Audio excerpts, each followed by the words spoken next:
This last week, Lisa Bernheisel and I had a conversation about mortality. You may have watched it. It came out on Wednesday.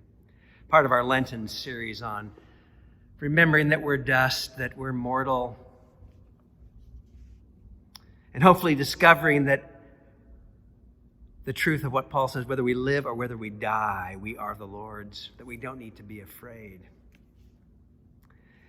But you know what's been interesting is the reaction immediately after this was made available for people to watch. We had to laugh because one of the first things that happened is someone watched it and they disliked it. You know, maybe they disliked it because we didn't do a very good job, but I doubt it. I think they probably just thought, I don't want to go there.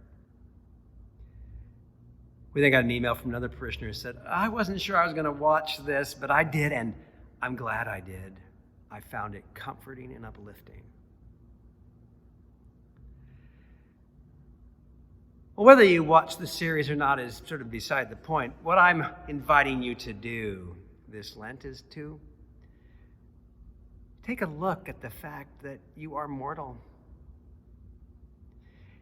Because if you do, I think this can deliver you from fear of death, to live more fully and abundantly. And here's one way you might consider doing this. And you might think this, it's just, I don't want to do that. But remember, if you watched Lisa's conversation with me, she talked about making her own funeral plans. I've made my funeral plans on 3 or 4 different occasions, revised them. But when I went to look for them a while back, I couldn't find the last version. So I thought, well, I'll just redo it this Lent. This is what would be given to whoever was going to officiate at the service, so they and the family know what I want to have happen. But this is what happens when I begin to do this. I begin to find comfort and consolation, less fear of my own death. For example, I begin to look at what hymns do I want. Oh my gosh, I want 657. If my wife doesn't make sure they have this played, she'll be in big trouble with me when she gets to heaven.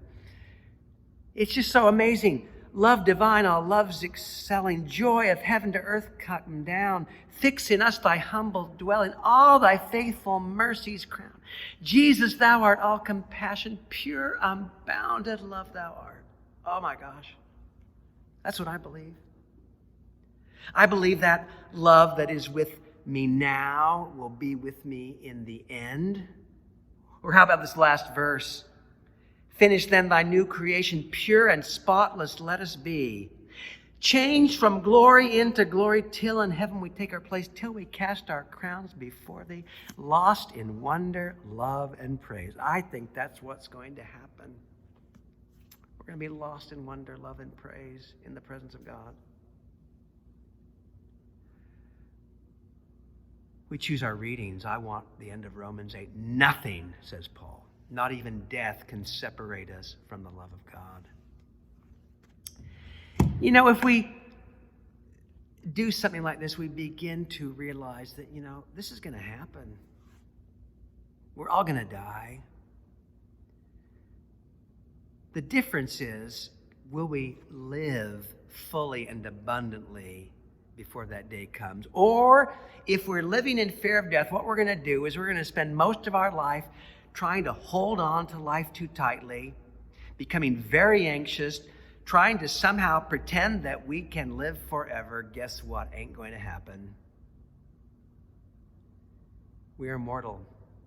Life is short, says the psalmist. But as St. Paul says, nothing can separate us from the love of God, not even death. There is some freedom to find this Lent.